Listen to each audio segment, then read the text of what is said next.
et je vous partage le fichier qui s'appelle modèle de calcul détaillé du rendement des placements. Alors, ce modèle-là, ce gabarit-là, que vous pouvez utiliser pour calculer à chaque année et consigner à chaque année le taux de rendement de vos placements et le réutiliser ensuite dans le fichier bilan et ratio qui va vous permettre de faire la mise à jour aussi annuellement. Alors, je vais me diriger immédiatement dans l'onglet sommaire 2, l'onglet sommaire 2, qui nous permet, lui, de constituer un registre. Je vais agrandir un peu la taille des caractères. Ça va comme ça. Il vous permet de constituer un registre des caractères, des transactions ou des taux de rendement de nos placements détaillés selon la date. Alors, c'est qu'on a, à ce moment-là, c'est qu'on utilise cet onglet-là si on a conservé les dates de nos transactions, achats et ventes de placements. Si on a plutôt conservé les mois, simplement les mois, on utilise l'onglet sommaire 1 qui est constitué de la même façon, sauf que l'information, elle est précise par mois et non pas par date. Alors, voici. On se rappelle que dans ce fichier-là, on a nos moyennes pour l'ensemble de notre registre qui est calculé là, à la ligne 17. Alors, on a nos moyennes qui sont là. On a la moyenne des dépôts, la moyenne des retraits à la ligne, la colonne E et colonne L. Et un peu plus loin, à la colonne, voyons, à la colonne S et T, on a les taux de rendement annuels moyens qui sont calculés. Alors, on a dans la colonne S le montant et le taux qui est calculé.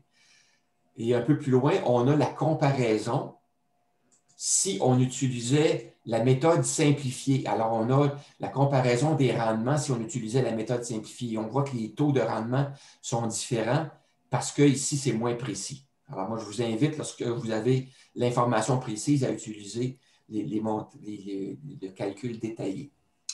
Alors, maintenant, vous avez ici nos taux de rendement qui sont inscrits pour chacune des lignes. Alors, lorsque vous avez une nouvelle année, comme par exemple ici, les taux ont été inscrits, ils sont précisés jusqu'à l'année 2017. Alors, supposez que l'année 2016, pardon. Alors, à l'année 2017, qu'est-ce qui s'est produit? C'est qu'on a acheté un nouveau placement. Ici, c'est un placement. En fait, c'est qu'on va utiliser ça, quel que soit le type quel que soit le type de compte. C'est-à-dire ici, il s'agit du compte SELI. On a la ligne 12, une liste déroulante qui nous permet de dire quel est le compte qu'on traite. Alors, si on a un compte SELI, on va utiliser un onglet SELI. Si on a un compte REER, on va se refaire un autre onglet qui va inscrire nos montants pour le REER. Si on a un compte d'épargne non enregistré, on va utiliser un onglet différent pour calculer le taux de rendement de nos placements pour ce compte-là. Donc, 3 comptes, 3 onglets. C'est ce que ça veut dire. Alors, et supposons qu'en 2017, je regarde mon relevé de placement annuel qui m'est fourni par mon institution financière et supposez que ce que j'ai comme montant total au 31 décembre 2017, c'est indiqué que j'ai 56 000 Alors, 56 050, mettons. Alors, j'ai inscrit le montant. Et ici, la date de mon placement a déjà été inscrite. Je l'ai faite le 23 janvier.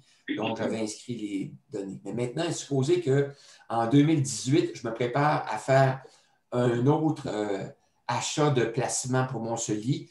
Mettons que je choisis que j'ai le droit à 6 000 en 2018. Alors, je vais inscrire au moment où je vais faire mon placement, je vais acheter mon placement SELI 6 000 Je vais inscrire la date. Supposons que je l'achète seulement le 1er février. Alors, 1 février. Et il faut que je sache quel est le numéro du jour qui correspond au 1er février. Bien là, c'est facile à savoir parce qu'il y a 31 jours en janvier. Donc, le 1er février, ça va être 31 plus 1, donc 32. 32. C'est, oups, 32. Alors, ça va être très facile. Ici, tout ce que j'ai à faire, une fois que j'ai inscrit mon nombre de jours, bien, tout ce que j'ai à faire, c'est recopier les formules. CTRL-C, CTRL-V. Alors, mes pourcentages ont été refaits, tout simplement. Ça se calcule aussi facilement que ça. Maintenant, si j'avais choisi une autre date, mettons que j'avais choisi je sais pas, le 5 mars, mettons. 5 mars. Alors, comment faire pour savoir quel est le numéro du jour qui correspond au 5 mars? Bien, j'ai un onglet qui s'appelle Jour, qui nous indique pour chacun des jours de l'année, chacune des dates, quel est le jour de l'année. Donc, le 5 mars, ça correspond au jour numéro 64. 5 mars 64. Donc, je retournerai à mon onglet Sommaire 2. Ici, j'inscrirai 64. Voilà. Et la façon dont c'est calculé, je l'avais déjà présenté auparavant, mais en résumé, c'est que pour le calcul du taux de rendement de placement pour une année donnée, on calcule le taux de rendement en deux parties. La portion qui correspond au montant du 1er janvier jusqu'à la date du placement, et ensuite un deuxième calcul de taux avec le montant majoré à partir de la date du montant placé.